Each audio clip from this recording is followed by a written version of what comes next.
A voiceless child crosses the path of an immobilized billionaire. What begins with a silent touch awakens something that even science would not dare to predict. The rain came down in sheets that Monday morning, turning the streets of downtown Chicago into rivers of gray.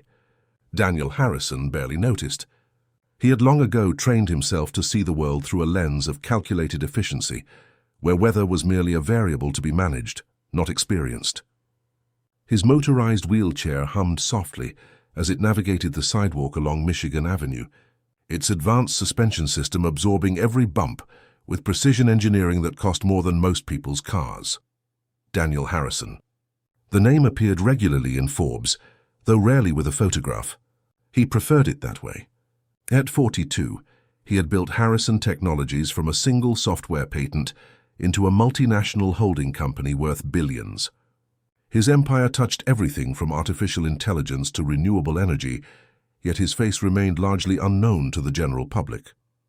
No magazine covers, no charity galas, no scandals, just results, quarter after quarter, year after year. The wheelchair was as much a part of his identity as his sharp mind. He had been born with a rare neurological condition that medical textbooks referenced but could not cure.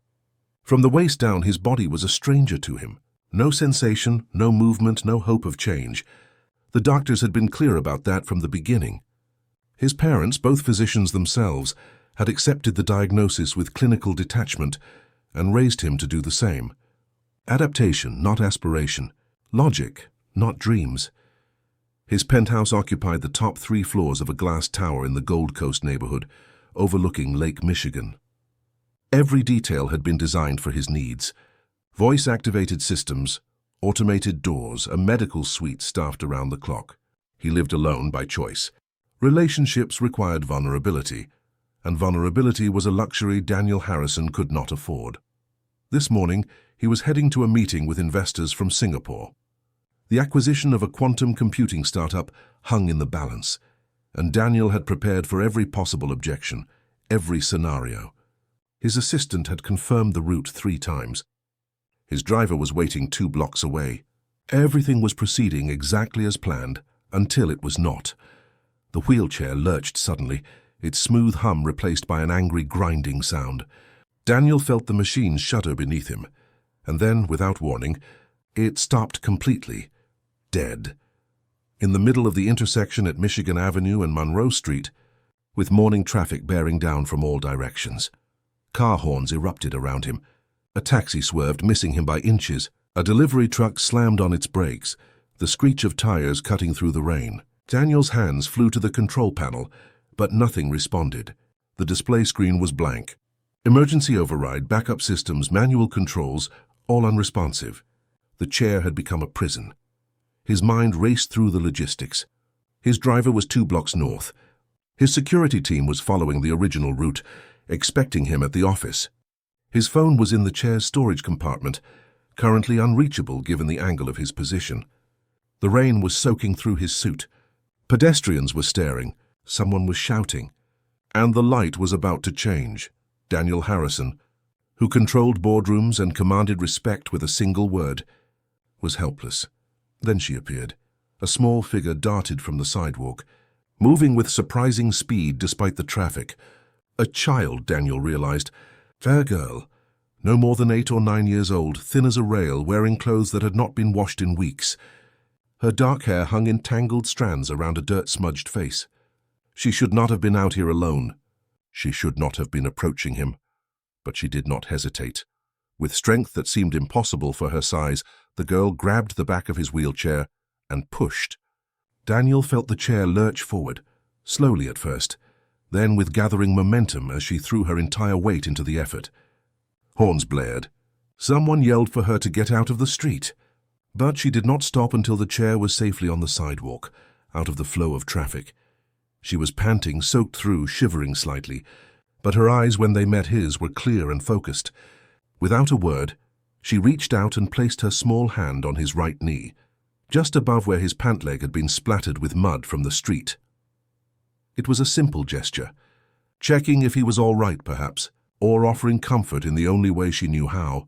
But in that instant, Daniel felt something impossible, a tingling sensation faint but unmistakable, spreading from where her hand rested. It traveled down his leg, following pathways that had been dark for 42 years. Not pain, exactly. Not quite pleasure. Something else entirely. Something that should not exist. He stared at her, speechless. She stared back, her expression unreadable. Then, as quickly as she had appeared, she pulled her hand away and ran.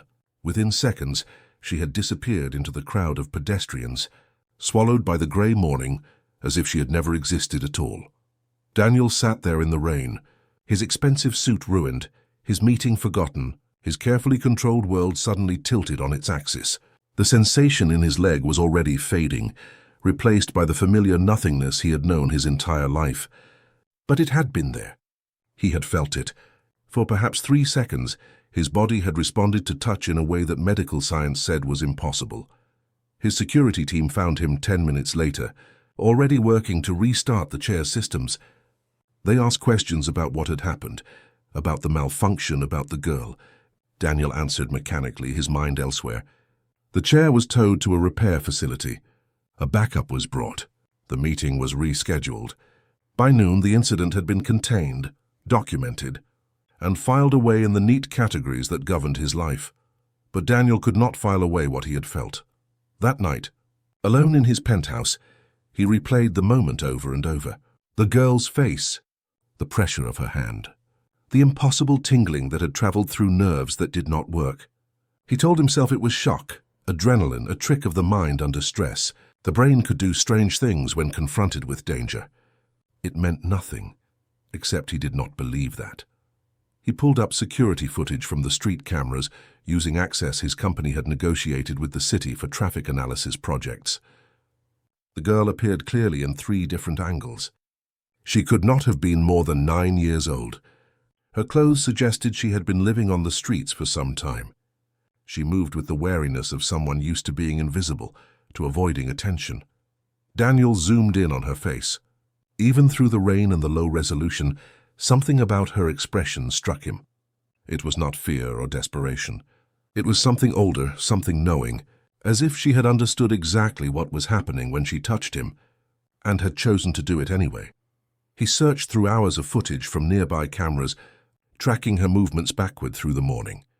She had been sleeping in the doorway of an abandoned storefront on State Street.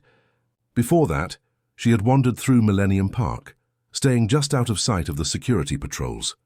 She was alone, always alone, and she was careful, as if she had learned through hard experience that the world was not kind to children like her. By 3 in the morning, Daniel had made a decision that surprised even himself. He was going to find her. Not out of gratitude, though he was grateful. Not out of pity, though the sight of a child living on the streets disturbed him more than he wanted to admit. He was going to find her because of what he had felt when she touched him. Because in a life defined by limitations and impossibilities, she represented a question mark, and Daniel Harrison had built his fortune on the understanding that the most valuable things in life were the ones that did not make sense at first glance. The next morning, he made calls to the city's homeless outreach programs, to social workers, to shelter coordinators. He described the girl, provided the footage, offered resources for anyone who could help locate her. He framed it as concern for a child in need, which was true enough. But beneath that truth lay something else, something he was not ready to name yet. Hope, perhaps, or curiosity, or the first crack in the armor he had built around himself over 4 decades of living in a body that would not obey.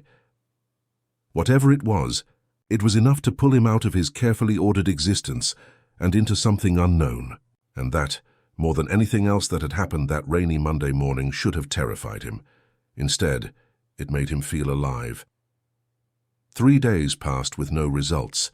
The girl had vanished as completely as morning fog, leaving behind only grainy footage and a mystery that consumed more of Daniel's attention with each passing hour. His employees noticed the distraction. Meetings were cut short. Conference calls were delegated. For a man whose calendar was typically planned to the minute, this sudden shift was alarming. Marcus Chen, his head of security, approached him on Thursday afternoon with a carefully neutral expression. Marcus had been with Daniel for 8 years, long enough to know when his employer was operating outside normal parameters. "Sir," I need to ask you something directly, Marcus began, standing in the doorway of Daniel's office.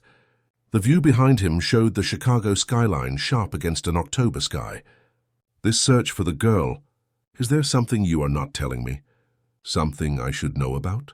Daniel looked up from his computer screen, where he had been reviewing shelter intake reports for the third time that day.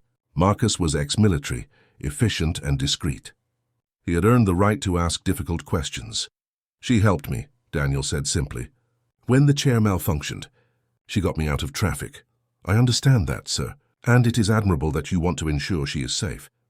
But the level of resources you are dedicating to this search suggests more than gratitude. Daniel was silent for a moment.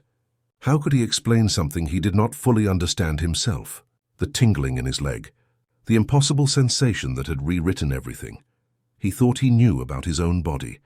It sounded absurd even in his own mind, let alone spoken aloud. I need to find her, Marcus. That is all you need to know. Marcus nodded slowly. He had learned when to push and when to accept. I have been speaking with outreach workers in the loop. There is a woman, a social worker named Patricia Chen, no relation. She runs an informal network for street kids who refuse to go into the official system. If anyone knows about your girl, it would be her. Set up a meeting, already done, tomorrow morning, 9 o'clock. She will meet you at the community center on West Harrison Street. Daniel felt a flicker of something he had not experienced in years. Anticipation, perhaps, or anxiety. The distinction hardly mattered. For the first time in a very long time, the outcome of something was genuinely uncertain, and he found himself leaning into that uncertainty rather than trying to eliminate it.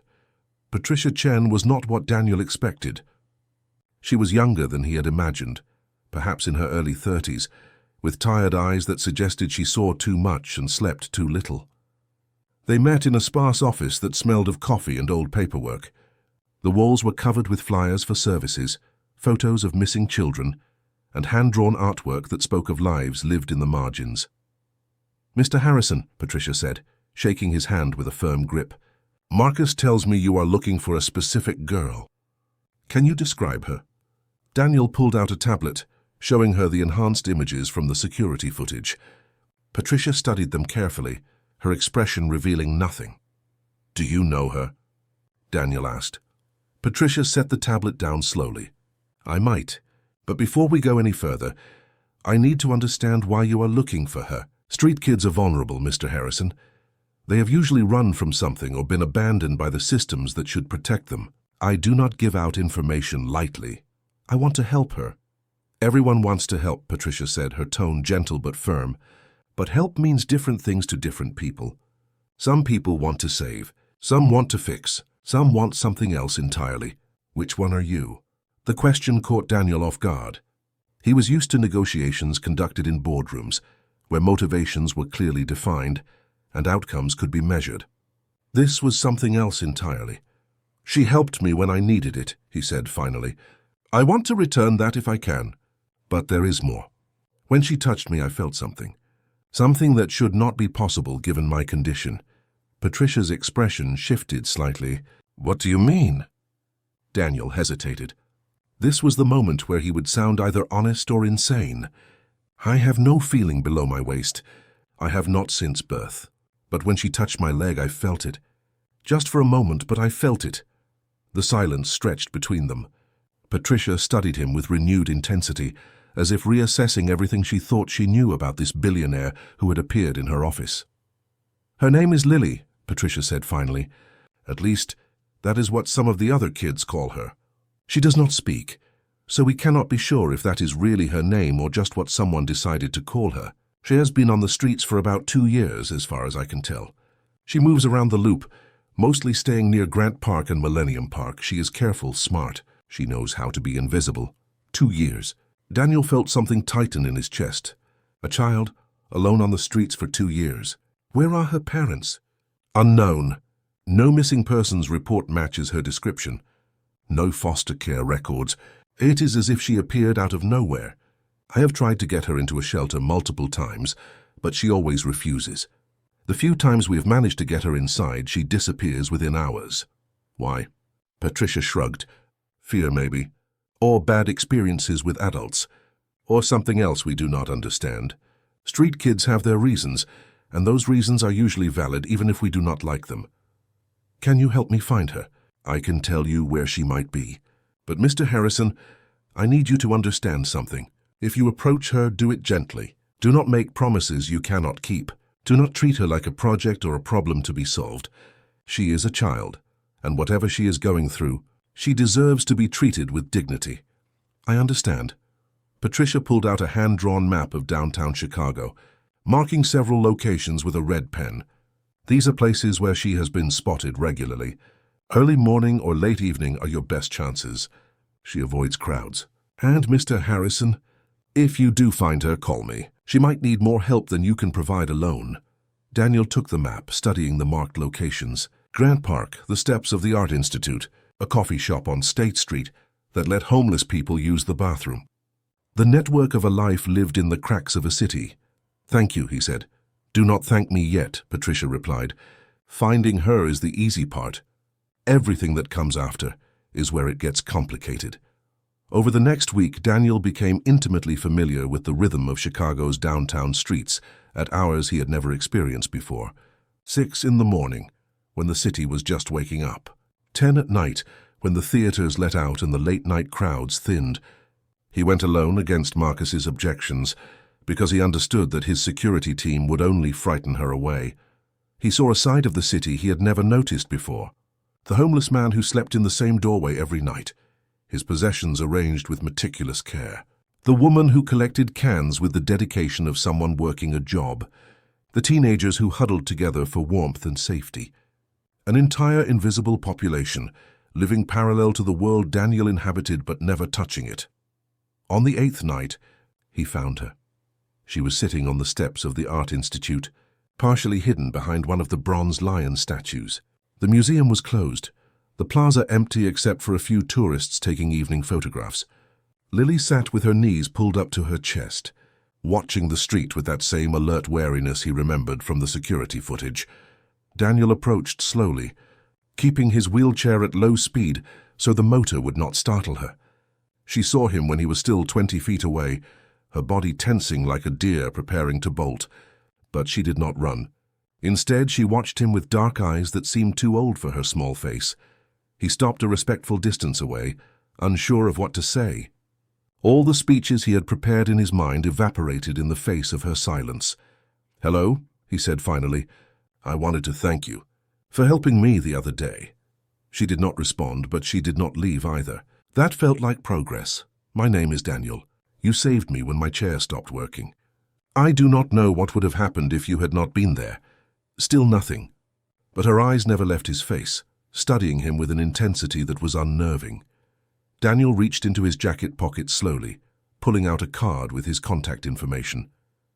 "If you ever need anything, food, shelter, help of any kind, please call this number, or just come to this address.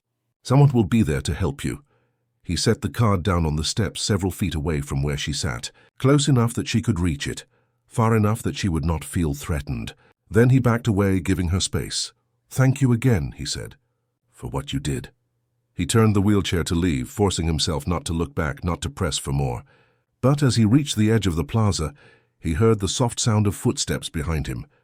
He stopped, barely breathing, and felt her presence approaching. Small, tentative, but deliberate.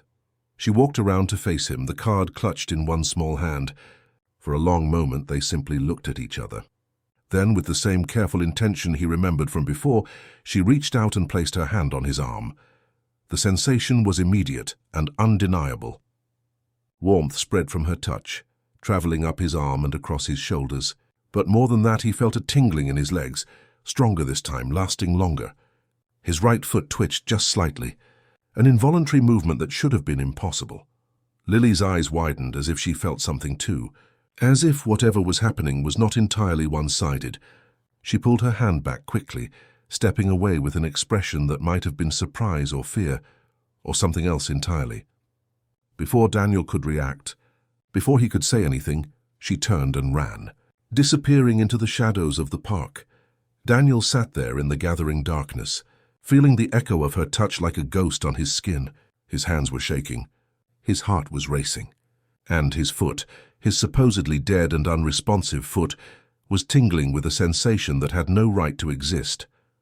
Whatever was happening, it was real. And it was only beginning. Dr. Rachel Morrison had been Daniel's neurologist for 15 years, and in all that time she had never seen him like this. He sat in her examination room at Northwestern Memorial Hospital, describing sensations that contradicted everything in his medical file: tingling, involuntary muscle movements, warmth spreading through supposedly dead nerves. She listened with professional patience, but her skepticism was evident. "Daniel, I need to be direct with you," she said, setting aside her tablet. "What you are describing is not consistent with your diagnosis. Your condition affects the motor neurons from the spinal cord downward. There is no regeneration, no pathway for these sensations to occur. I know what my diagnosis says. I am telling you what I experienced." Rachel leaned forward, her expression softening. "Phantom sensations are not uncommon in people with neurological conditions. The brain can create the perception of feeling in areas that have no actual nerve function. It is a coping mechanism, a way the mind tries to fill in gaps. This was not my imagination. I am not saying it was. I am saying that stress, strong emotional responses, even hope can trigger neurological responses that feel very real. You encountered a traumatic situation, a child helped you, and your brain may have interpreted that emotional experience as physical sensation." Daniel knew she was trying to help, trying to provide a rational explanation for something that defied rational explanation, and perhaps she was right. Perhaps he had convinced himself of something impossible, because the alternative was accepting that nothing had changed, that nothing would ever change. But his foot had moved. He had seen it, and the tingling had lasted for hours after Lily had touched him, fading so gradually that he had stayed awake most of the night, trying to hold on to the sensation, to understand it, to prove to himself it had been real. "Run the tests again," he said.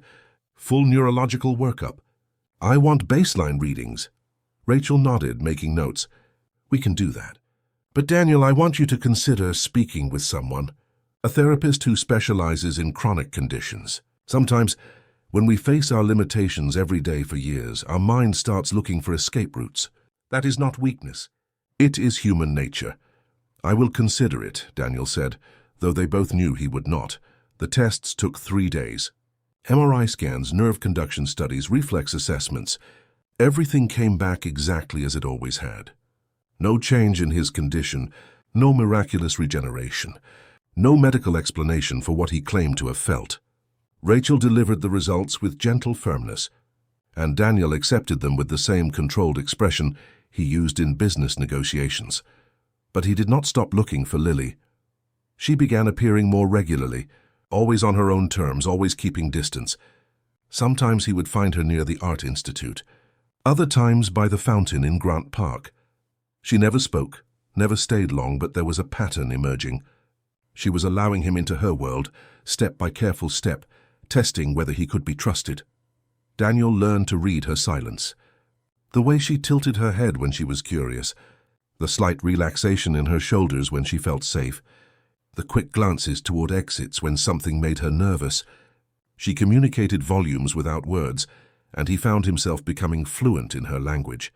He started bringing food. Not fancy restaurant meals that would seem out of place, but simple things.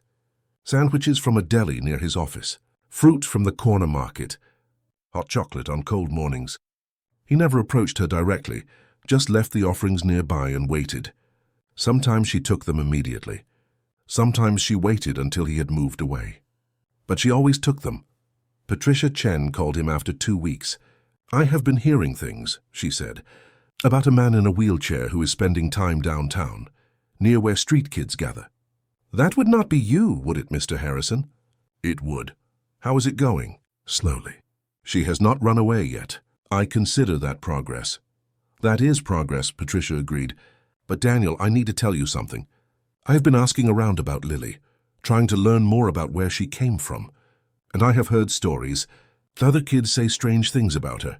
"What kind of things?" Patricia hesitated. "They say that when she touches someone, things happen. One boy said she touched his arm when he was sick with fever, and by the next morning he felt better. Another girl said Lily held her hand after a fight, and the nightmares she had been having stopped. They could be exaggerating. Kids do that. But the stories are consistent enough to be interesting. Daniel felt his pulse quicken.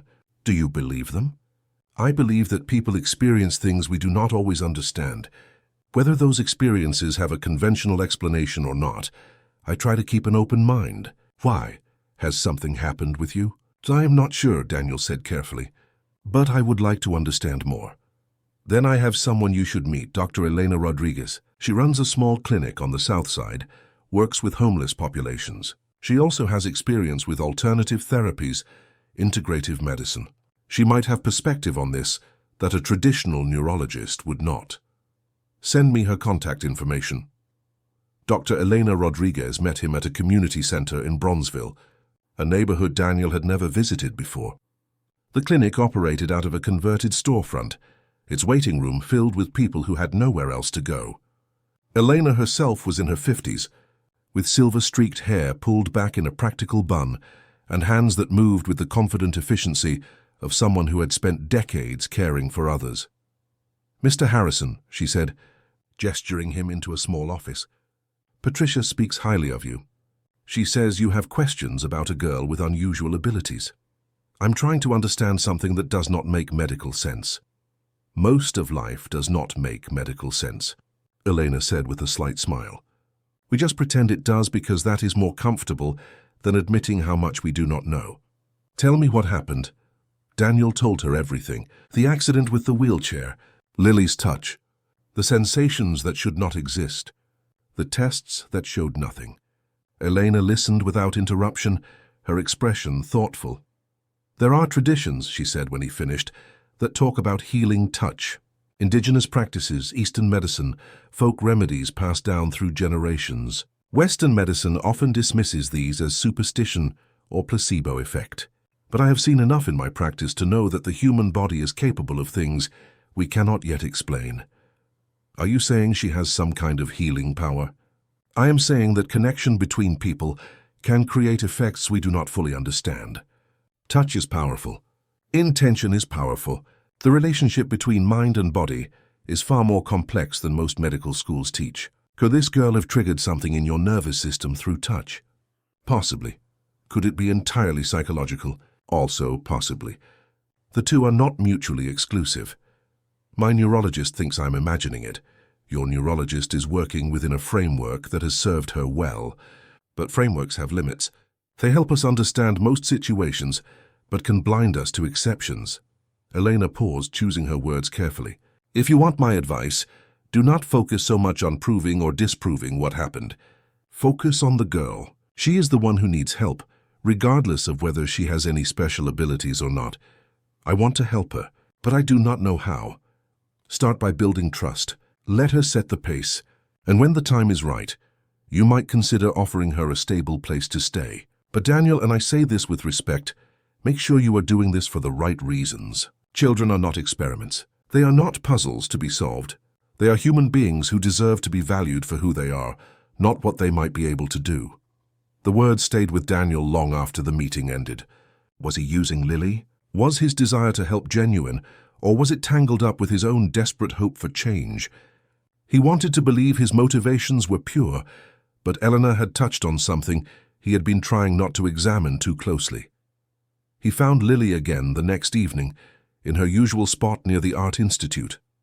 This time, instead of keeping distance, he approached more closely, stopping about 10 feet away. She watched him with her usual wariness but did not retreat. I have been thinking, Daniel said, speaking to her as if she could respond, because treating her silence like a deficit felt wrong.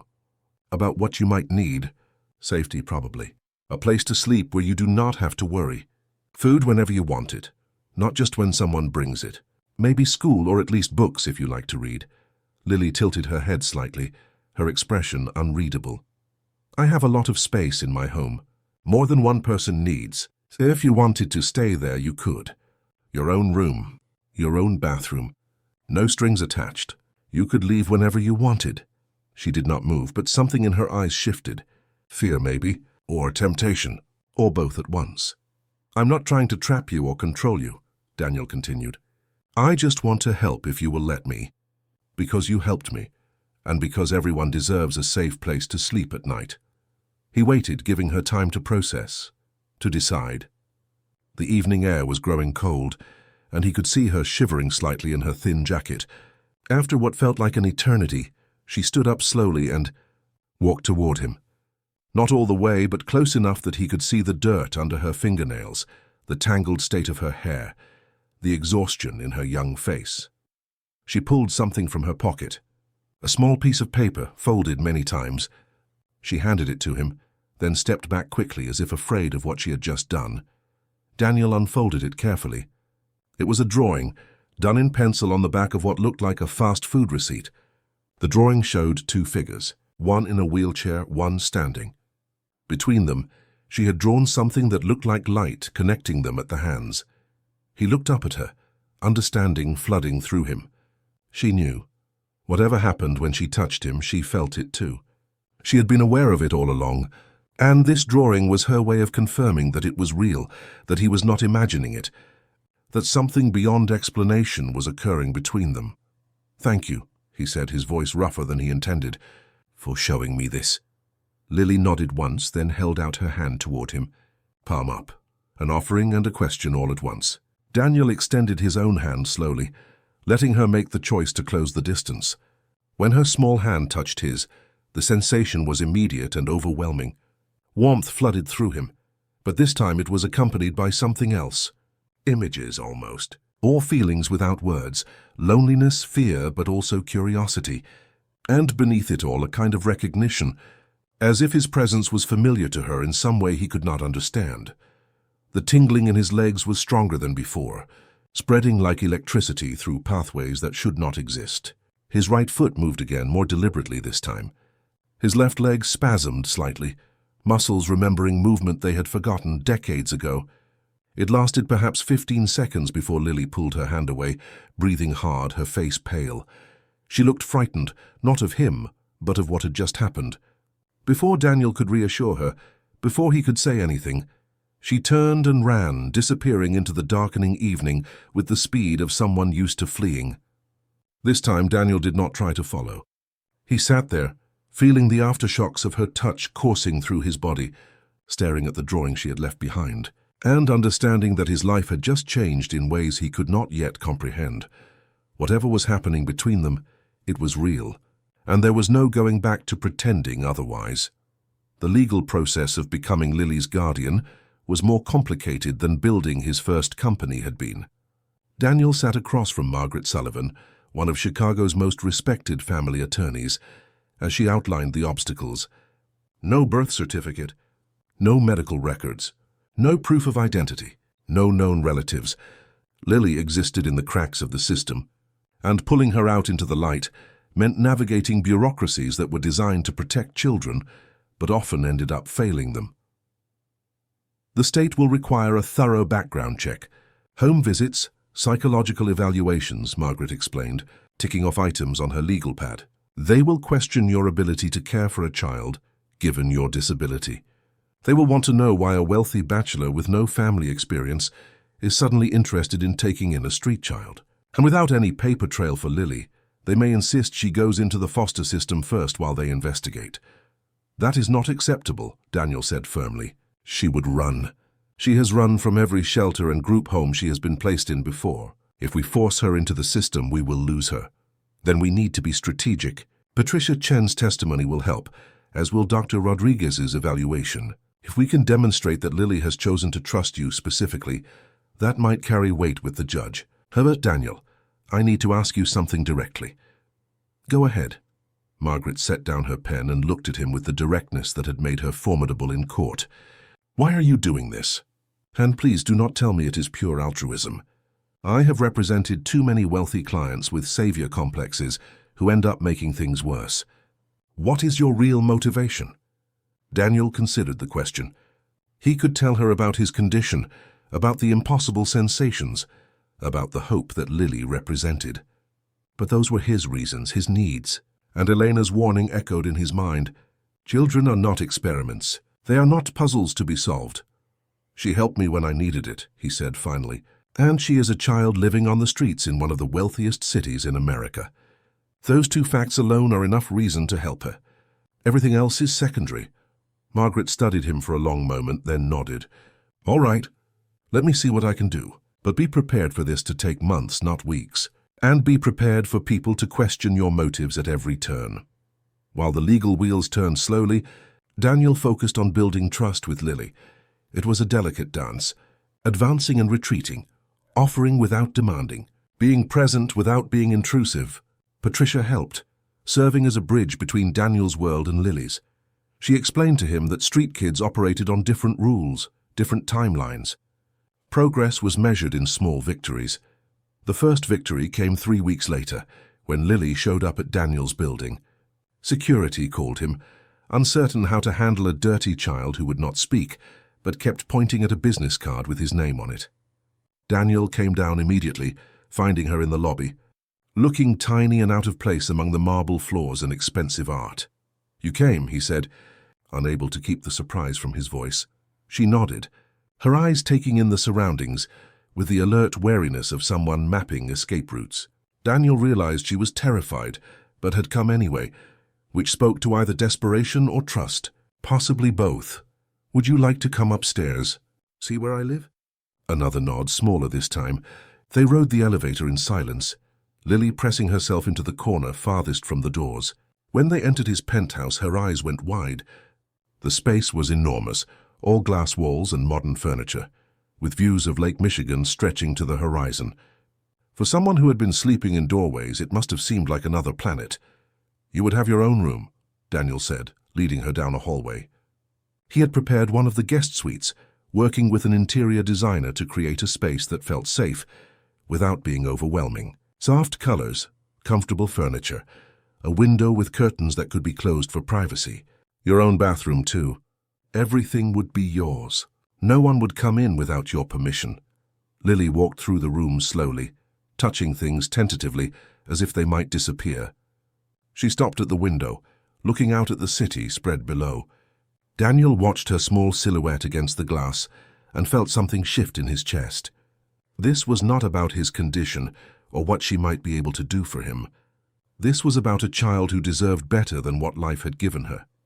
She turned to look at him, and for the first time he saw something other than wariness in her expression. Hope, perhaps, or the beginning of it. You can stay tonight if you want, Daniel offered, or just visit.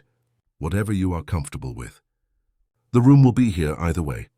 She did not stay that night, leaving after an hour with a bag of food and clean clothes Daniel had prepared. But she came back the next day. And the day after that.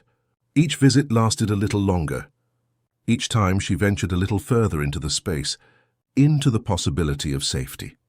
Dr. Rodriguez visited during the 3rd week, ostensibly to evaluate the living situation for the guardianship proceedings, but really to assess how Lily was adapting. She found the girl curled up in the window seat of her room, reading a book about astronomy that Daniel had left for her. She seems comfortable here, Elena observed, watching Lily from the doorway. That is significant. Children who have been through trauma usually take much longer to settle. She still does not speak, Daniel said. Should I be concerned about that? Selective mutism can have many causes. Trauma, anxiety, neurological differences, or it might simply be her choice. Some people communicate better without words. Has she tried to communicate in other ways? She draws. And she is very expressive without speaking. I have learned to read her gestures, her expressions. Elena smiled. Then you are doing better than most adoptive parents do in the first year. Language is just one form of communication, Daniel. You are learning hers. That is what matters. There is something else I need to ask you about, Daniel said, lowering his voice. The sensations I told you about, they are getting stronger. When she touches me, I can feel more than before. Sometimes I can move my toes deliberately, not just spasms. It lasts longer each time. Yesterday I felt my left leg completely for almost an hour after she held my hand. Elena's expression grew serious. Have you had Dr. Morrison run new tests? She will not. She thinks I am delusional, grasping at false hope. She recommended I see a psychiatrist. And did you? No, because I know what I feel. And, Elena, there is something else. Lily seems affected by it too. After we have contact, she gets tired. She sleeps more, eats less. It is as if whatever is happening takes something from her to give to me." Eleanor was quiet for a long moment, her medical instincts clearly at war with what Daniel was describing. "If what you are saying is true, we need to be very careful. First, because I do not want to see Lily exploited or harmed in any way. Second, because if she does have some kind of ability, she needs to be protected from people who would try to use her. I would never let anyone harm her. I believe you. But the world is not kind to people who are different, Daniel. If word gets out about this, about what she can apparently do, you will have no shortage of desperate people showing up at your door. People with terminal illnesses, chronic pain, disabilities. They will see her as a miracle, a cure. They will not care about the cost to her." The warning chilled Daniel because he recognized the truth in it. He had already been one of those desperate people, drawn to Lily by the impossible hope she represented. The difference was that he had the resources and the will to protect her. But how many others would? That evening, after Elena had left, Daniel found Lily in the library, a room lined floor to ceiling with books that Daniel had collected over the years but rarely read. She was sitting cross-legged on the floor, surrounded by volumes she had pulled from the shelves, medical texts mostly. Human anatomy, neurology, physical therapy. She had been looking at pictures of the nervous system, trying to understand something. Daniel approached slowly. "Are you interested in how the body works?" She nodded, then pointed to a diagram of the spinal cord, then at him, then at her own hand. The gesture was clear. She was trying to understand what happened when she touched him. "I do not know either," Daniel admitted, lowering his wheelchair to sit closer to her level. "The doctors cannot explain it, but whatever it is real. We both know that." Lily reached out and took his hand, not to trigger whatever response usually came, but just to hold it. A gesture of connection, of solidarity. In that moment, Daniel understood something fundamental. Whatever was happening between them was not just about physical healing.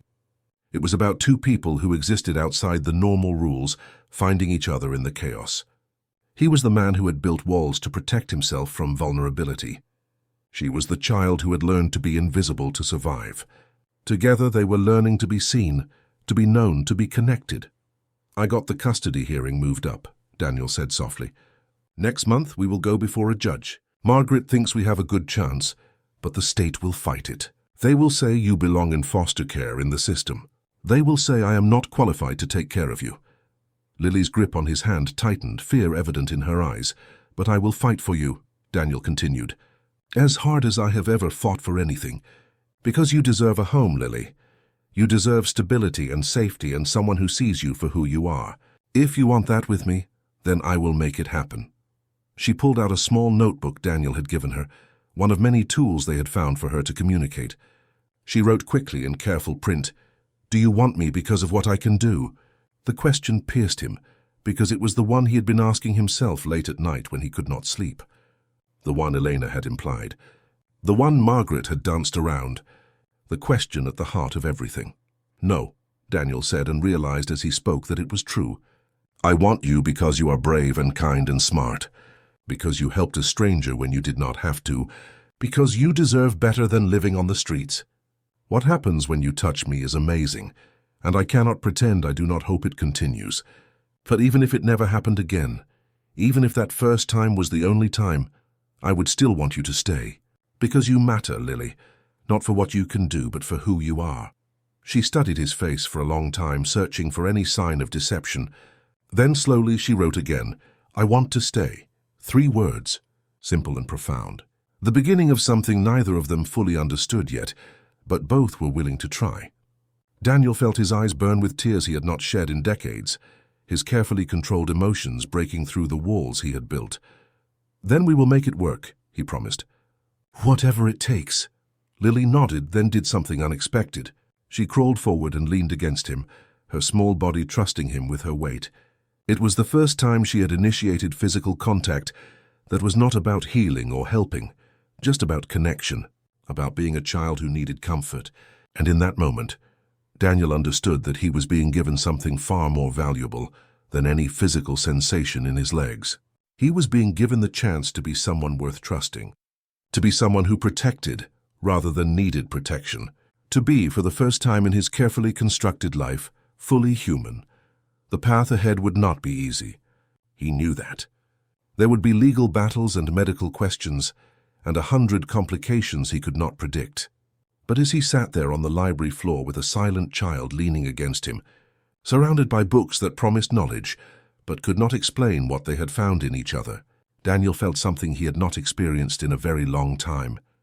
He felt hope, not for his legs or his condition or his carefully controlled future, but for the possibility of family, of connection, of a life that was messy and complicated and more real than anything he had built with his billions. And that was worth fighting for. The dreams started a month after Lily came to live with Daniel permanently. They were vivid, almost cinematic in their clarity. A woman with dark hair and gentle hands, working in a small clinic surrounded by forest. The smell of herbs and incense, the sound of wind chimes. People coming and going, seeking help for ailments that conventional medicine had failed to address. And always the woman's touch, deliberate and purposeful, bringing relief in ways that seemed impossible, yet felt absolutely real. Daniel woke from these dreams disoriented, the images lingering like memories of a place he had never been. He would have dismissed them as his mind processing everything that had happened with Lily, except for one detail. In the dreams, he sometimes saw a child playing in the background. A little girl with dark eyes and tangled hair, Lily. "I need to find out where she came from," Daniel told Patricia over coffee in his office. Outside, Chicago was transitioning into early winter, the lake gray and restless. Not just for the legal proceedings, but because I think there are answers about her abilities. About what she can do. "Have you asked her?" Patricia said gently. "About her past? She does not remember much. Or she does not want to talk about it. She was very young when she ended up on the streets. But Patricia, I have been having these dreams. Places I have never been, people I have never met. And Lily is in them as a younger child. It is like I am seeing her memories." Patricia set down her cup carefully. "That is unusual. Have you considered that you might just be projecting, creating a narrative to explain where she came from?" I have considered it, but the details are too specific, too consistent. There is a clinic in the woods. 2 women working there, traditional healing mixed with something else, something I cannot quite name. The dreams always end the same way: fire, smoke, people running. And then nothing, just darkness. "Fire," Patricia repeated, her expression growing thoughtful. "Daniel, there was a clinic fire in downstate Illinois about 3 years ago. I remember reading about it. A holistic health center near Shawnee National Forest. 2 women ran it, offering alternative therapies. The building burned down under suspicious circumstances, though no one was ever charged. One of the women was never found." Daniel felt his pulse quicken. "Do you remember their names?" "Let me check." Patricia pulled out her phone, searching through news archives. "Here it is. The clinic was called Healing Springs. The owners were Rose Mitchell and Diana Foster. Rose was the one who disappeared. Diana survived but left the area. There were rumors about the clinic, about treatments that seemed almost miraculous. Some people called it a scam. Others swore they had been healed there. Where is Diana Foster now? Unknown. She went off the grid after the fire." "Daniel, what are you thinking?" "I'm thinking that if Lily has these abilities, she got them from somewhere. Maybe from someone. And if one of these women had a child around the time of the fire, a child who might have ended up on the streets shortly after." Patricia looked at him with concern. "Even if you are right, even if there is a connection, what will you do with that information? Lily has a home now.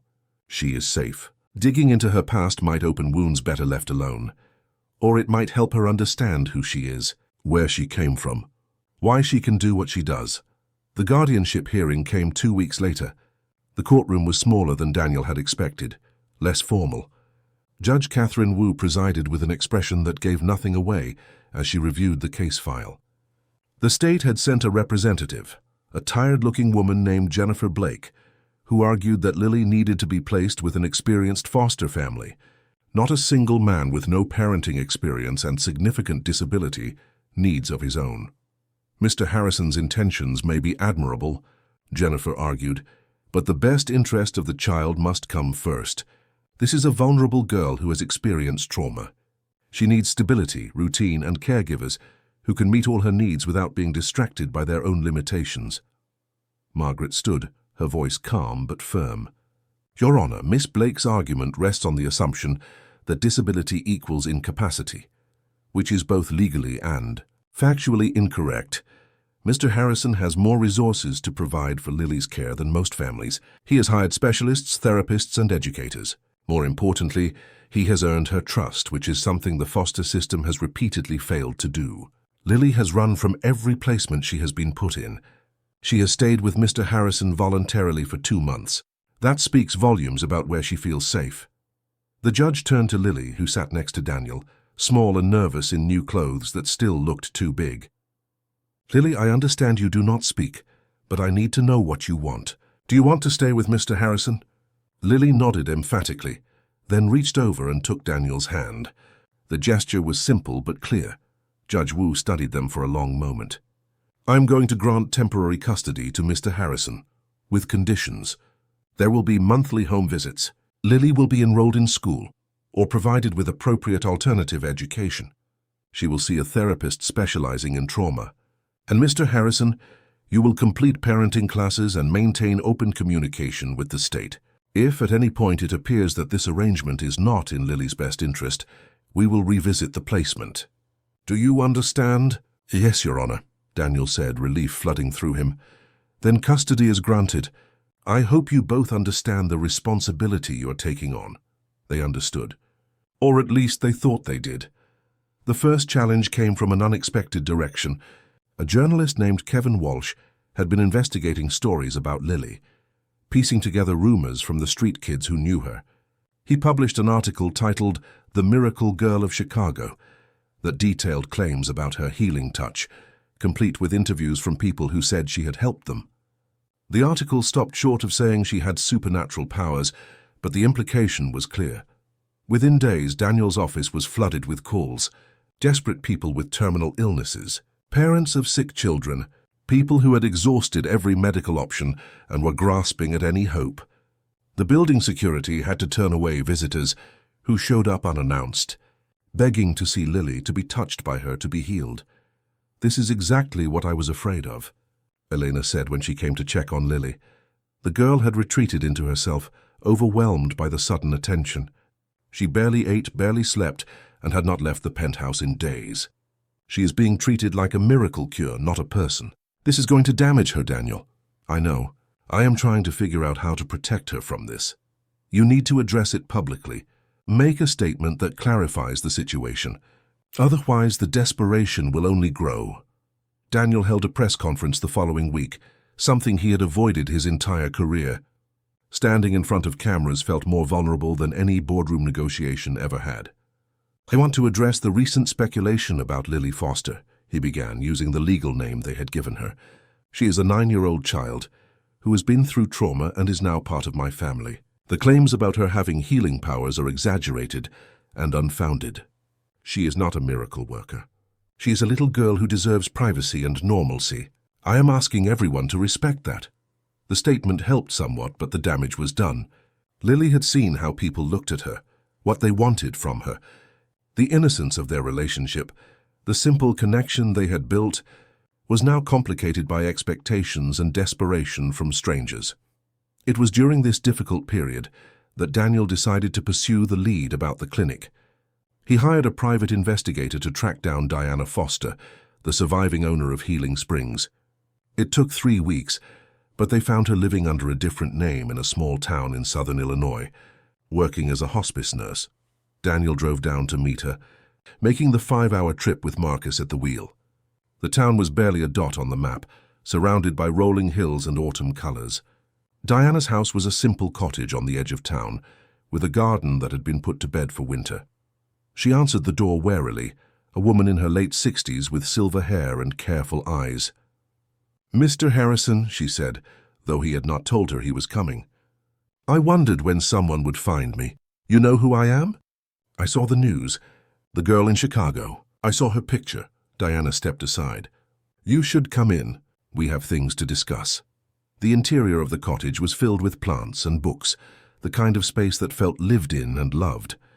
Diana made tea, moving with the efficiency of someone used to caring for others. They sat in her small living room, and for a moment neither spoke. "Her name was Rose," Diana finally said. "My partner. We ran healing springs together for almost 20 years. She had a gift, a way of helping people that I never fully understood. It was not magic or religion. It was something in her, something she had inherited from her mother and grandmother, a sensitivity to energy, to pain, to the places where the body and spirit intersected. Did she have a child? Diana nodded slowly. Her daughter, beautiful little girl with her mother's eyes. Her name was Lily.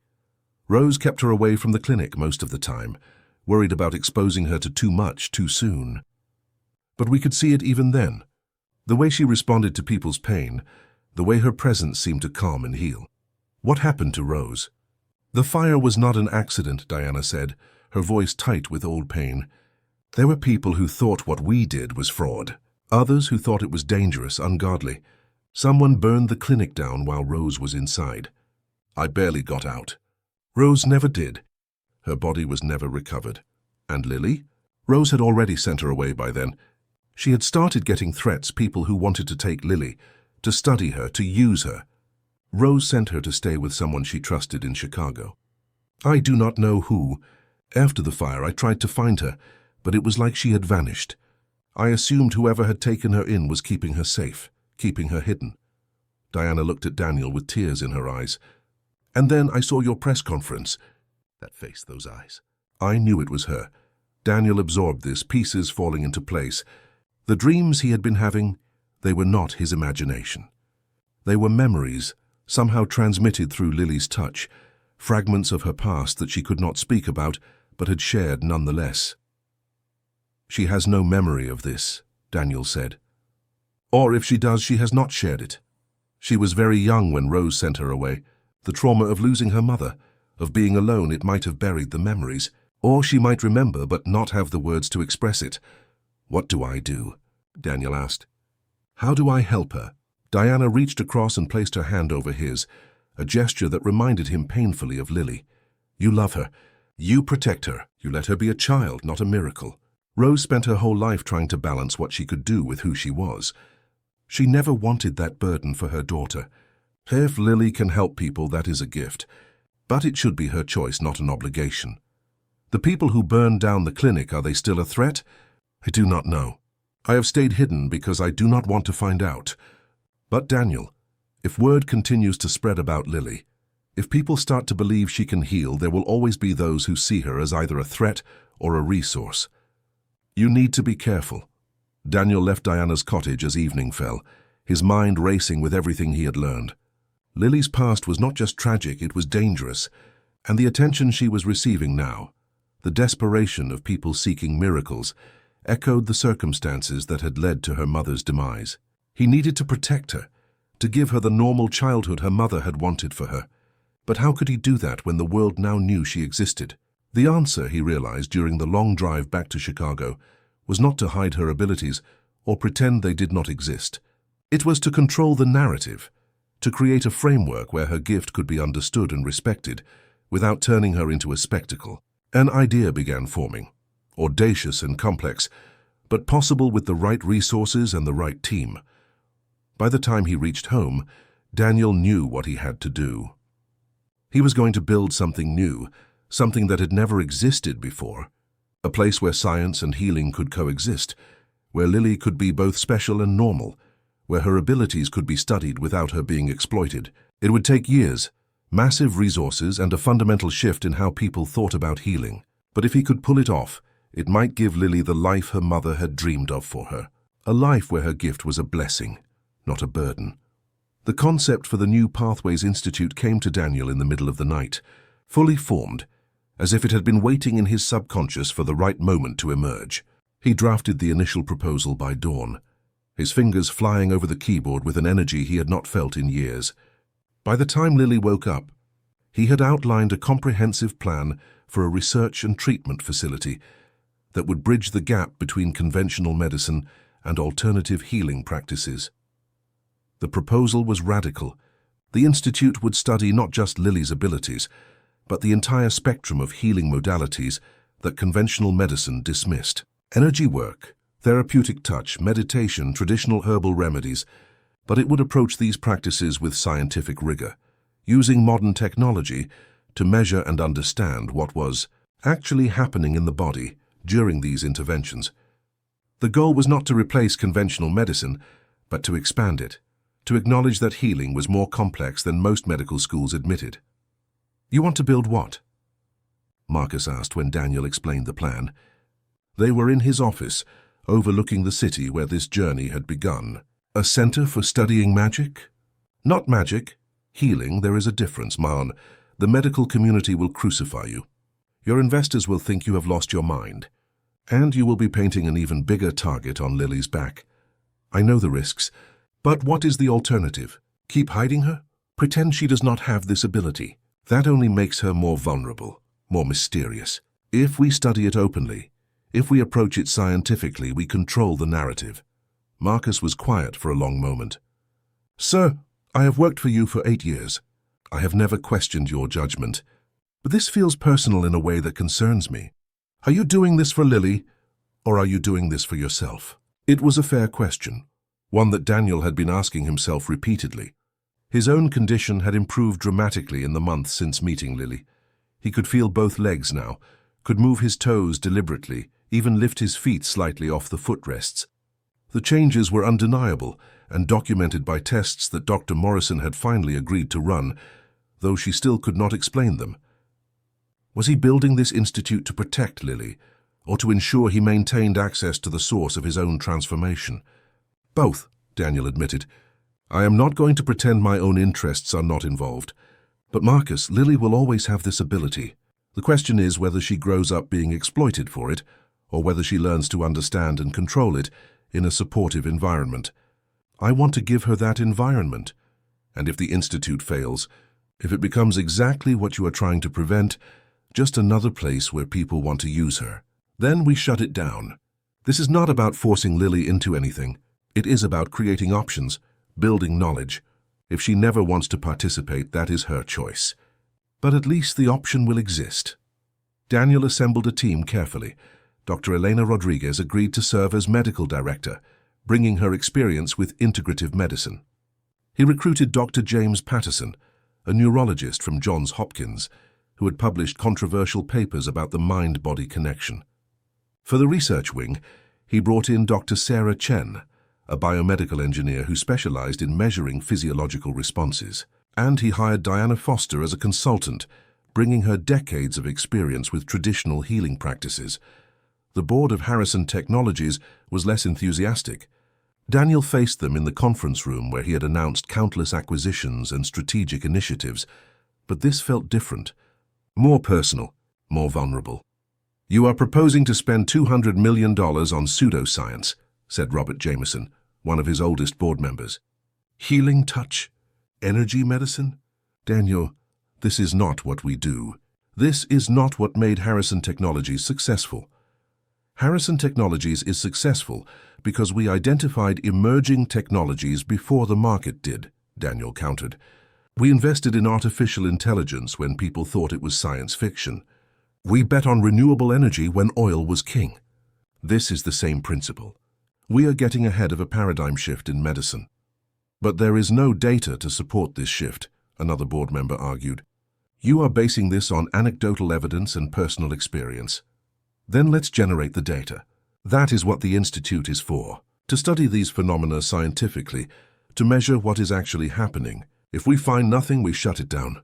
But if we find something, we will have positioned ourselves at the forefront of a revolution in healthcare." "And the girl?" Jameson asked. "She is at the center of all this, is she not? Your ward, the child with the supposed healing powers." "Daniel, I have to ask, is this institute about science, or is it about keeping her close so you can continue whatever treatment she is providing you?" The room went silent. Everyone knew about Daniel's condition, about the improvements he had experienced. They had all seen him move his legs during meetings, seen the changes that conventional medicine said were impossible. The question was whether those changes had compromised his judgment. "My relationship with Lily is separate from the Institute," Daniel said carefully. "She will not be required to participate in any studies. She will not be treated as a research subject. This institute will serve thousands of patients with complex conditions, whether Lily is involved or not." "But will you build it if she decides she wants nothing to do with it?" Jameson pressed. If she wants to be a normal child away from all of this, will you still proceed? Daniel met his eyes steadily. Yes, because the science is worth pursuing regardless. Lily opened my eyes to possibilities I did not know existed. But those possibilities exist whether she participates or not. The vote was close, but Daniel had enough support to proceed. Construction began on a facility in Evanston, just north of Chicago, with space for research labs, treatment rooms, patient accommodations, and educational facilities. Daniel insisted on creating areas specifically designed for children, understanding that Lily might someday choose to be involved, but wanting it to be a welcoming choice rather than an obligation. Lily watched all of this unfold with silent observation. She attended some planning meetings, sitting quietly while adults discussed ideas and budgets. Daniel tried to read her reactions, to understand how she felt about becoming the inspiration, if not the center of such a massive undertaking. But her expressions gave little away. One evening, months into the planning process, she handed him a note. It read, "Are you doing this because of me or because of you?" It was the same question everyone else had asked, but from her it carried different weight. She had the most right to know, the most at stake in the answer. Daniel set the note down carefully. Honestly, both. I want to understand what you can do, yes. I want to understand why I can feel my legs now, when I could not before. But Lily, I also want you to have a place where your gift is not scary or exploitative, where you can learn about it, control it, choose when and how to use it. Your mother died trying to protect you from people who wanted to use you. I do not want you to spend your life running and hiding. Lily picked up her pen and wrote, "What if I do not want to use it at all?" Then you do not use it. This institute will exist whether you participate or not. It will help people with or without your direct involvement. You are my daughter now, Lily, not my project, not my patient. If you never touch another person with intention to heal, that is your right. She studied him for a long time, her dark eyes searching his face for truth. Then she wrote one more line, "I am scared." Daniel felt his heart break a little. She was 9 years old. She had already lost so much, endured so much. And here he was, building an entire institution around abilities she had not asked for and might not want. "I know you are scared," he said softly. "I am scared too. Scared I am doing the wrong thing. Scared I am being selfish. Scared I am not the father you need. But Lily, we are in this together.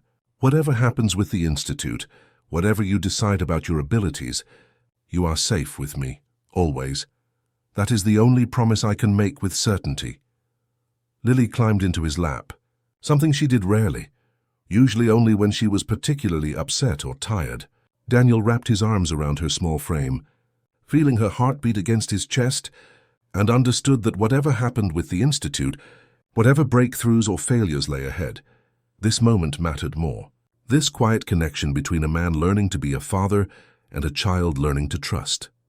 The groundbreaking ceremony for the new Pathways Institute took place on a cold morning in March. Media coverage was extensive, with reporters asking pointed questions about the Institute's mission and whether it legitimized unproven treatments. Daniel handled the questions with diplomatic precision, emphasizing scientific research and open-minded inquiry rather than making claims about miraculous healing. But the controversy only intensified.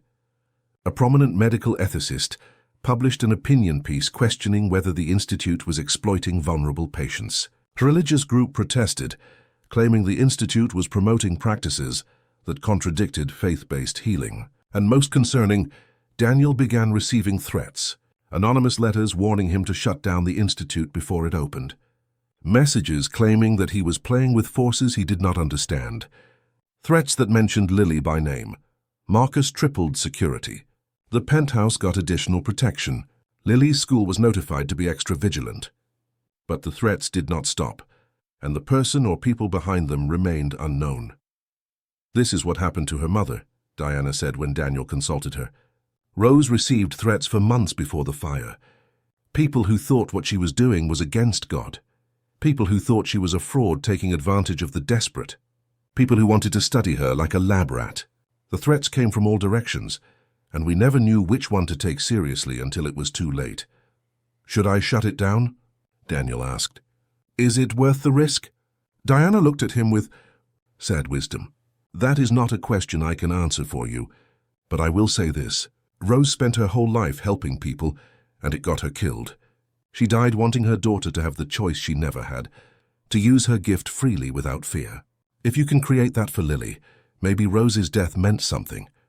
But if opening this institute puts Lily in the same danger her mother faced, then no amount of good you might do will be worth it. That night, Daniel lay awake, wrestling with the decision.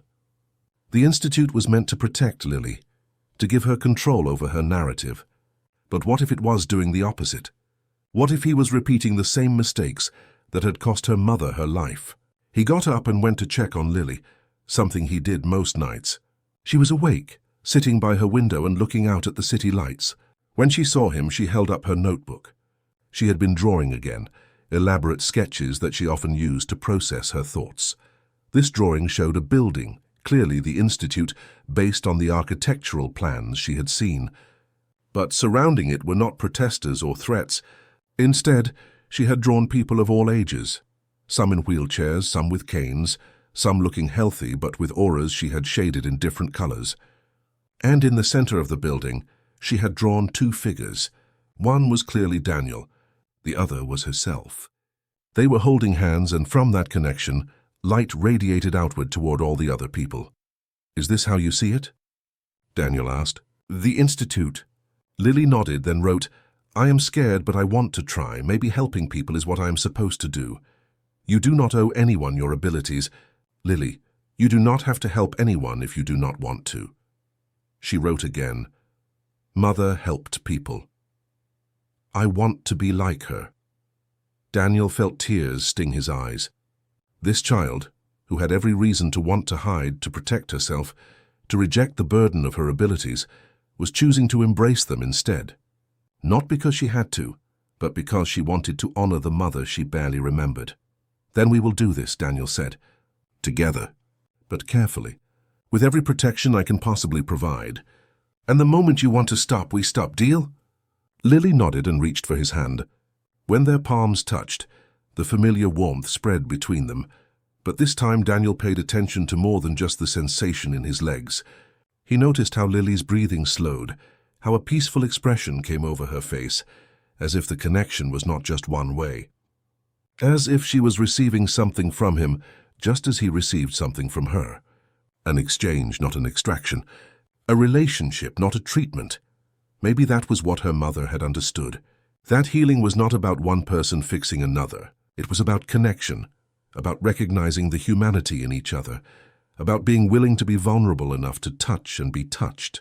Maybe that was the real gift Lily had, not some mysterious energy, but simply the willingness to connect with people in their pain and their hope.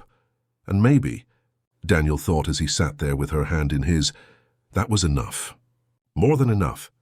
It was everything. The New Pathways Institute opened quietly on a rainy Tuesday in September, deliberately avoiding the fanfare that would have drawn crowds. The facility was beautiful, all natural light and healing gardens, designed to feel more like a retreat than a hospital. The first patients were carefully selected, people with complex neurological conditions who had exhausted conventional treatments and were willing to try something different. Daniel insisted on transparency. Every session, every treatment, every outcome was documented. When patients worked with Lily, which happened only when she volunteered and only for 30 minutes at a time, the sessions were recorded with their consent. Biomedical sensors tracked physiological changes. Neurologists observed and took notes. The goal was not to prove anything supernatural, but to understand what was actually happening in measurable scientific terms. The results were fascinating and frustrating in equal measure. Some patients reported significant improvements. Others felt nothing at all. The data showed changes in brain activity patterns, fluctuations in nervous system responses, variations in pain perception. But the mechanisms remained elusive, and the improvements, while real, were often subtle and inconsistent. It was enough to be intriguing, not enough to be conclusive. Lily took to the work with surprising maturity. She treated each patient with the same gentle attention, never making promises or claims. When someone thanked her for helping them, She would simply nod and offer a small smile. She seemed to understand instinctively that her role was not to be a miracle worker, but to be present, to connect, to offer what she could without expectation or attachment to outcomes. But the emotional toll was evident. After each session, she would retreat to the quiet room Daniel had designed specifically for her, a space with soft lighting and comfortable furniture where she could decompress. Sometimes she slept, sometimes she drew. Always, she emerged more tired than before, as if the act of helping took something essential from her. "We need to limit the sessions more," Eleanor said during one of their weekly staff meetings. "Lily is showing signs of compassion fatigue, which we usually see in healthcare workers who have been practicing for years, not 9-year-old children. She is taking on too much emotional burden." "I have tried to reduce the schedule," Daniel said, "but she insists on seeing everyone who asks. She does not want to turn people away."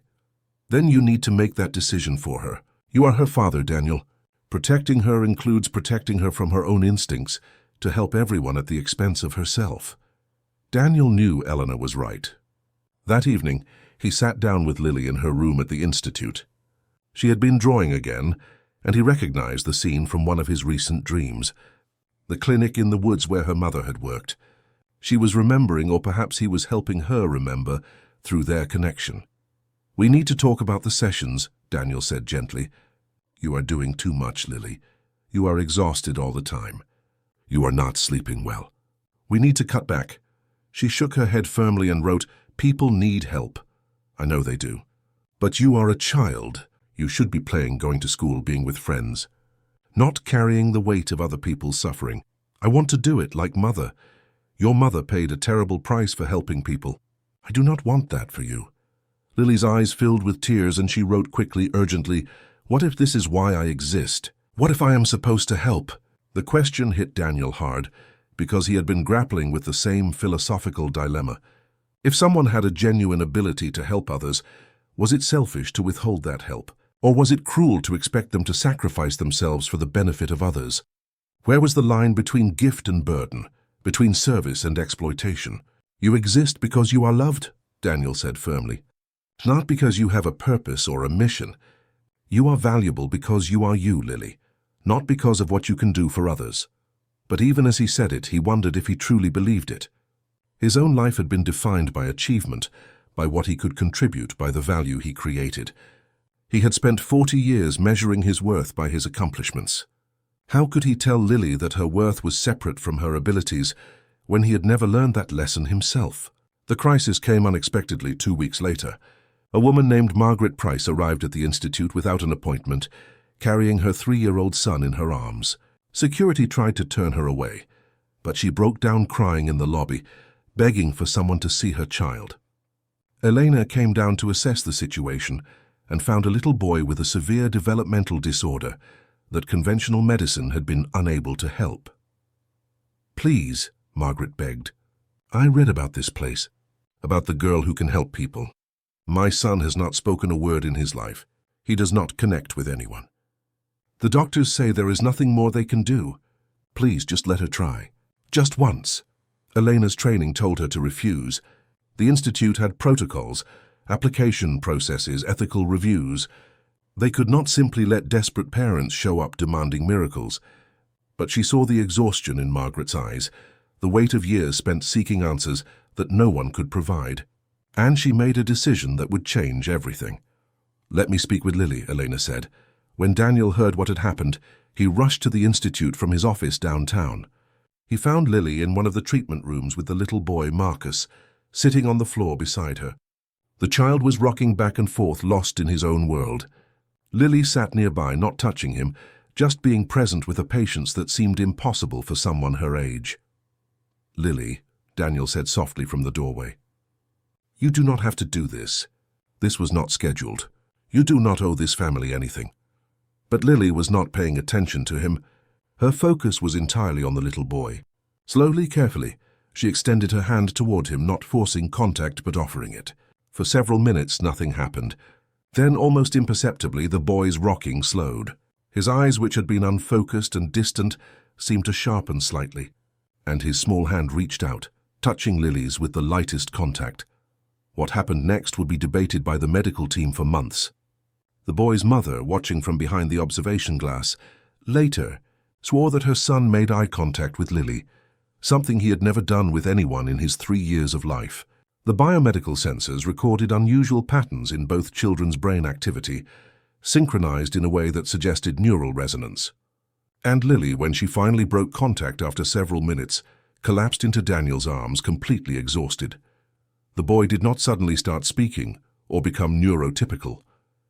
But over the next several days, his parents reported small changes: better sleep, moments of engagement, brief instances of eye contact. Were these changes caused by Lily's touch, or by the hope that her touch inspired in parents who had been drowning in despair? The scientists could not say with certainty, but they documented everything, adding to the growing body of data that suggested something real was happening, even if they could not explain what or how. The incident changed the dynamic at the institute. News spread through the patient network, through support groups, through desperate parents sharing information online. The requests for appointments multiplied. People camped outside the gates, holding signs, pleading for help. The institute, which had opened quietly just months ago, was suddenly under siege by human suffering on a scale Daniel had not anticipated.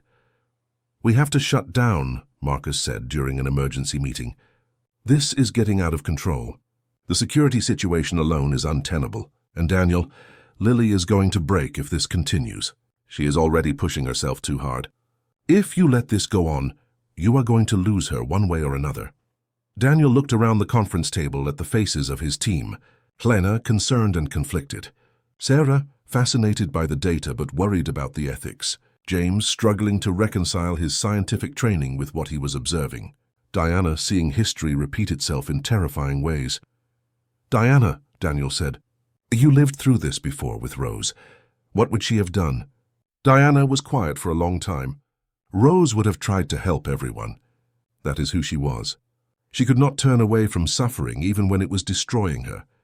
And in the end, someone who resented her or feared her or wanted to stop her took her life.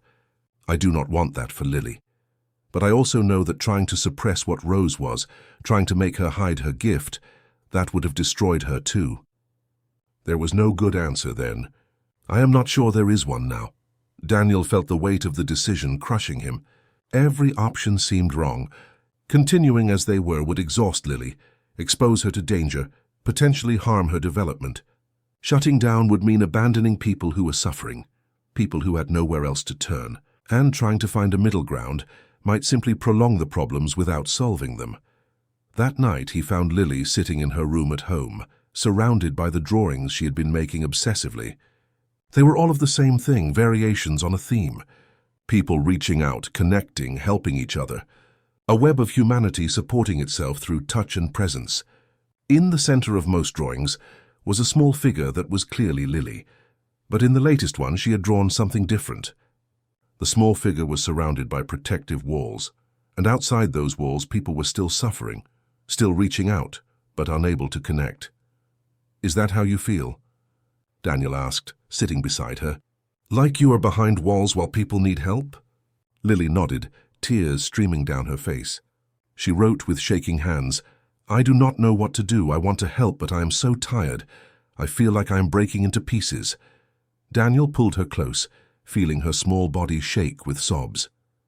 This child, who had endured so much already, who had lost her mother and lived on the streets and survived against odds that should have crushed her, was now being crushed by the weight of other people's hopes. "Listen to me," Daniel said, his own voice rough with emotion. "You are not responsible for fixing everyone. You are not responsible for healing the world. Your mother was not responsible for that either, though she tried, and it cost her everything. But what if I can help?" Lily wrote frantically. "What if I am the only one who can? Then the world is asking too much of you. Lily, there are billions of people suffering. Millions with conditions that medicine cannot cure. If your gift was meant to fix all of that, you would be bigger, stronger, infinitely powerful. But you are not. You are a 9-year-old girl who gets tired and scared and sad. You are human, Lily, beautifully, perfectly human, and humans have limits. It is okay to have limits." She looked up at him with those ancient eyes that had seen too much. I do not want to let people down. You are not letting anyone down. You did not create their suffering. You did not promise to cure them. All you can do is live your life with as much kindness and integrity as you can manage. If that includes occasionally helping people with your gift, wonderful. If it does not, that is okay too. The people who love you for who you are, not what you can do. Do you love me? She wrote, and Daniel's heart shattered. More than anything in this world, he said. More than my company. More than my reputation. More than any ability to walk or feel or move. You are my daughter, Lily. You are the best thing that ever happened to me. And I will spend the rest of my life making sure you understand that your value has nothing to do with what you can give to others, and everything to do with who you are. They sat together in the quiet, broken and healing simultaneously. Two people who had found each other against impossible odds and were learning what family really meant. Outside, the world still demanded miracles. Inside, they were discovering that sometimes the miracle was simply holding on to each other when everything else felt overwhelming. The next morning, Daniel called a press conference. It was time to change the narrative one final time, to protect Lily by telling a truth that people needed to hear even if they did not want to accept it. The conference room was packed with reporters, cameras, microphones. Daniel sat at the front, Lily beside him holding his hand. "Thank you all for coming," Daniel began, his voice steady despite the cameras. "I want to address the speculation and hope that has surrounded my daughter and the New Pathways Institute. Lily is a remarkable child, and yes, she has abilities that we do not fully understand. But she is not a miracle cure. She is not responsible for healing everyone who suffers. She is a 9-year-old girl who deserves to have a childhood, not to carry the burden of the world's pain." The reporters erupted with questions, but Daniel continued. "The Institute will continue its work, but with new parameters. We will study healing modalities scientifically. We will help patients explore alternative approaches to their conditions. But we will not exploit a child in the process. Lily will participate only when she chooses, for limited times with full support and protection. If that disappoints people who are desperate for miracles, I understand. But I will not sacrifice my daughter's well-being for anyone's hope." A reporter shouted a question. "Are you admitting that the healing powers are not real?" "I am saying that whatever is real, it is not a magic solution. It is complex, limited, and deeply personal. And most importantly, it belongs to my daughter, to give or withhold as she sees fit. She is not public property. She is my child." Daniel saw Lily squeeze his hand, saw her straighten slightly in her chair, and he realized that in protecting her, in setting boundaries, in saying publicly that she was valuable beyond her abilities, he was giving her something her mother never had. Permission to be ordinary, permission to be limited, permission to be human. 6 months after the press conference, the New Pathways Institute found its rhythm. The crowds outside the gates had dispersed, disappointed or accepting, finding other hopes to cling to. The Institute continued its work with a smaller, more focused patient population. Research papers began emerging, cautious but intriguing, documenting the intersection of therapeutic touch, neuroplasticity, and patient outcomes. The scientific community remained skeptical, but increasingly curious. Lily turned 10 that spring. Daniel threw her a party, inviting children from her school, Patricia and her social work colleagues, Elena and the Institute staff. It was beautifully normal, full of cake and laughter and games. Watching her blow out candles surrounded by friends, Daniel felt a profound gratitude. This was what her mother had wanted for her. Not fame or burden, but childhood, joy, ordinariness. The changes in Daniel's condition had plateaued. He could feel his legs completely now, could flex his feet, could sometimes move his knees slightly. But he had not walked, had not stood independently. The neurologists were baffled but documented everything. Dr. Morrison, who had been so skeptical initially, was now one of his biggest advocates, publishing case studies about his impossible improvements and calling for more research into mechanisms of spontaneous neural regeneration. But Daniel found he cared less about his condition than he used to. The obsession with walking, with normalcy, with fixing what was broken had faded. He still hoped, still did his physical therapy, still took Lily's hand when she offered it. But his identity was no longer defined by what his body could not do. He was a father now. That mattered more than anything else. On a warm Saturday in May, Daniel took Lily to visit Diana in southern Illinois. The drive was pleasant, windows down, music playing. Softly, Lily sat in the back seat drawing, as she often did, comfortable in the silence that characterized their relationship. She spoke more now, short sentences here and there, but still preferred her notebook for longer conversations. Diana greeted them with homemade lemonade and warm embraces. Her cottage garden was in full bloom, a riot of colors and scents. They sat on her porch, watching hummingbirds dart between flowers, talking about ordinary things. The weather, Lily's school, Diana's work at the hospice. It felt like family, like belonging. "I have something to show Lily," Diana said after a while, "if you are both comfortable with it." She led them to a small room at the back of her cottage, a space Daniel had not seen on his previous visit. Inside, the walls were covered with photographs. Rose as a young woman, beautiful and vibrant. Rose with Diana, both of them laughing outside the Healing Springs clinic. Rose pregnant, her hand resting on her belly with an expression of wonder. And Rose with baby Lily, holding her with such love that it radiated from the photograph. Lily stood frozen, staring at images of a mother she barely remembered. Tears streamed down her face, silent and steady.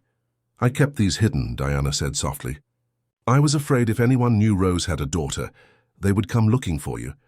But you deserve to know where you came from. Who your mother was." She pulled out a box, weathered and worn. Inside were letters, journals, more photographs. "Your mother wrote these for you. She started when you were born. She knew that her work put her in danger, knew she might not always be there to guide you. So she wrote down everything she wanted you to know." Lily took the box with trembling hands. Diana looked at Daniel. "There is more. Something I have not told you. About Rose's abilities, about what she could really do." They sat together as Diana explained. Rose's gift had never been about healing in the medical sense. She could not cure diseases or reverse damage. What she could do was help people access their own capacity for healing, help them find peace with their suffering, help them connect with their own resilience. Her touch did not fix people. It reminded them of their own strength. The people who came to Healing Springs got better, not because Rose healed them, but because she helped them heal themselves, Diana said. She created space for their bodies to do what they were already trying to do. She reduced their stress, eased their fear, helped them access resources within themselves that they did not know existed. It was not magic. It was connection, presence, deep empathy that somehow translated into physical changes. Daniel felt something click into place. That is what Lily does. Yes, and what you have experienced with Lily is not her healing you. It is her helping you access your own body's capacity for change.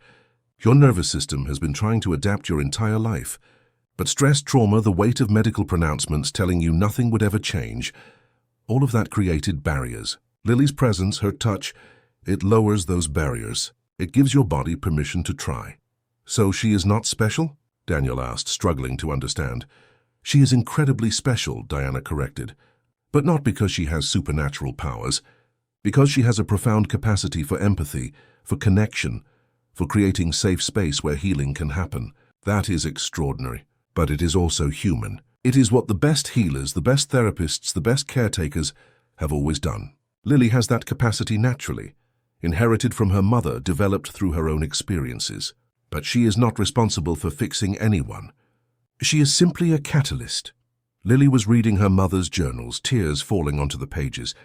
When she looked up, her expression was different. Lighter somehow, less burdened. She wrote, "So I do not have to carry everyone's pain." "No, sweetheart," Diana said. "You never did. Your mother learned that too late. She let herself be destroyed by trying to save everyone. But the truth is, people have to do their own healing. All we can do is walk beside them, create space for them, believe in their capacity to survive and grow. That is enough. It has always been enough." On the drive back to Chicago, Daniel found himself crying, not sad tears, but tears of release. He had spent 40 years believing his body was broken, that he was incomplete, that he needed fixing. And then Lily had come into his life, and he thought she was the fix. But the truth was simpler and more profound. She had not fixed him. She had simply shown him that he was not as broken as he thought, that his body, given patience and connection and permission, could adapt in ways medical science had not predicted. That healing was not about returning to some idealized normal state, but about finding peace with who you actually were. "Lily," he said, glancing at her in the rearview mirror, "I need to tell you something. When I first started looking for you, when I built the institute, I told myself it was for you, to protect you, to help you understand your gifts. But the truth is, I was terrified of losing what you gave me. Terrified that if you left, if you decided you did not want this connection, I would go back to how I was before. And I could not face that." Lily met his eyes in the mirror, waiting. "But I understand now that was never how it worked. You did not give me anything. You helped me find what was already there, and that does not go away if you do. I have been doing physical therapy on my own without your touch, and the improvements continue. Slowly, but they continue, because my body is finally allowed to try, finally released from the belief that trying was pointless." He pulled over to the side of the road, turned to face her directly. "What I am trying to say is you are free. Free from the institute if you do not want to be involved.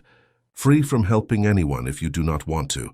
Free to just be a 10-year-old girl who likes to draw and read and be ordinary. Because you have already given me everything I needed. You have given me yourself, and that is more than enough." Lily climbed over the seat and into his lap, hugging him fiercely. And in that moment, Daniel felt his right leg respond to a conscious command more clearly than ever before. Not because of her touch, he realized, because of his own nervous system, finally believing change was possible, finally willing to try. The miracle was not in her hands. It was in the connection they had built, the trust they shared, the family they had become. The New Pathways Institute evolved over the following years. It became known not for miraculous healing, but for integrative care that treated patients as whole people. The research wing produced fascinating studies on the relationship between emotional support, stress reduction, and physical outcomes. They pioneered protocols for therapeutic touch that other hospitals began adopting, and they demonstrated again and again that healing was not a singular event but a process that required patience, connection, and belief in the body's own wisdom. Lily participated occasionally, when she wanted to, working with children mostly, creating space where they could feel safe and supported. But she also played soccer, took art classes, went to sleepovers, and lived the normal life her mother had wanted for her. She spoke more as she grew older, though she never became chatty, maintaining the thoughtful quietness that was simply part of who she was. Daniel continued to improve, defying every medical prediction. By Lily's 12th birthday, he could stand with support. By her 13th, he could take a few steps with a walker. The neurologists published papers. Medical students studied his case. But Daniel knew the truth. The healing had never been about his legs. It had been about his heart, his mind, his understanding of what it meant to be whole.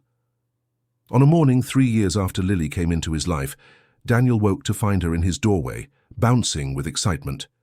"Come see," she said, her voice still quiet but clear. She led him to her room where she had been working on a project for weeks. The walls were covered with a massive mural, painted in vivid colors. That showed the journey they had taken together, from that rainy Monday on Michigan Avenue to the opening of the Institute to quiet moments at home. But the center of the mural was not either of them. It was a web of connected figures, people holding hands, supporting each other, healing together.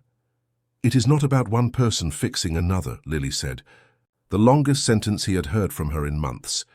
"It is about all of us helping each other. That is what Mother understood.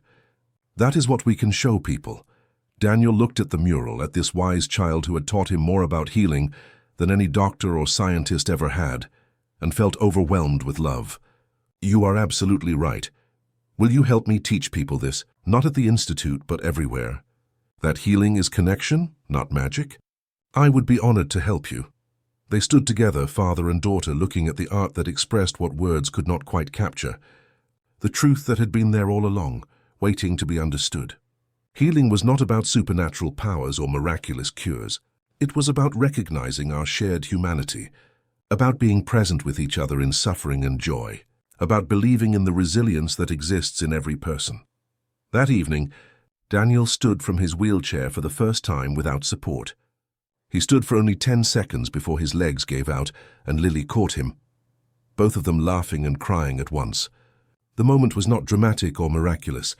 It was simply the result of years of work, of patience, of a body gradually remembering what it could do when given permission to try. "Look at us," Daniel said, back in his chair, holding Lily's hand. "A man learning to stand and a girl learning to fly. Both of us figuring out that we were never as limited as the world told us we were." "My condition is rare," Lily said softly, echoing the words he had spoken years ago that had started this entire journey. "Yes," Daniel agreed, "but so is your strength. So is your compassion. So is your capacity to help people see themselves differently. And Lily, those gifts are not a burden. They are simply who you are. The world is lucky to have you in it." She smiled, really smiled, the kind that reached her eyes and transformed her face. "I am lucky to have you too, Dad." That word Dad still made his heart swell every time he heard it, because that was the real miracle. Not walking, not healing, not defying medical science. The miracle was family, was love, was two broken people finding each other and building something whole.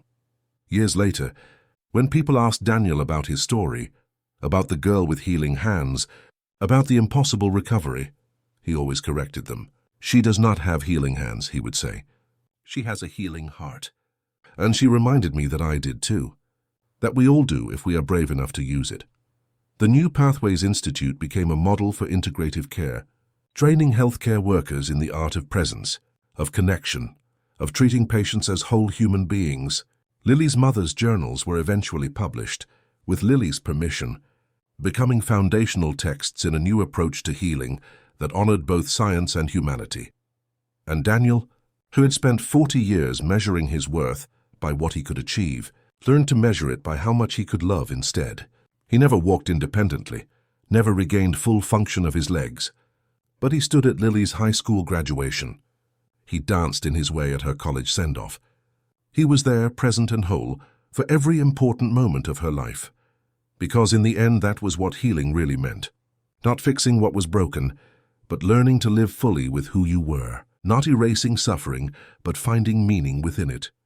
Not seeking miracles, but recognizing the miracle of everyday connection, of showing up for each other, of refusing to let limitations define the boundaries of love. Daniel had set out to find a little girl who had saved him from traffic. What he found instead was a daughter who saved him from a life half-lived, a heart half-open, a soul that had forgotten how to hope. And in return, he gave her what her mother had died trying to provide, a safe place to be extraordinary without being exploited, to be special without being separated from humanity, to be powerful without being burdened. They built that life together, one day at a time, one small victory at a time, one moment of connection at a time. And if that was not a miracle, Daniel thought as he watched Lily paint her latest mural in the Institute's main lobby, then miracles were overrated anyway, because what they had built together was so much better than any miracle. It was real. Dear friends, we hope the story of Daniel and Lily has touched your hearts as much as it touched ours to share. Their journey reminds us that healing comes in many forms. That connection is perhaps the most powerful medicine we possess. And that family is not just about blood, but about choosing to show up for each other every single day. If this story moved you, we have prepared a special playlist filled with equally captivating narratives that explore the beautiful complexity of human relationships and resilience. You can find it by clicking to your left. Please subscribe to our channel and leave a like on this video if Daniel and Lily's story resonated with you. Every day we bring you unique stories that dive deep into what it means to be human, to struggle, to heal, and to love. Do not miss our upcoming content, and we would love to hear your thoughts in the comments. What did this story mean to you? Have you experienced your own moments of unexpected healing through connection? Share your stories with us. We are waiting to hear from you.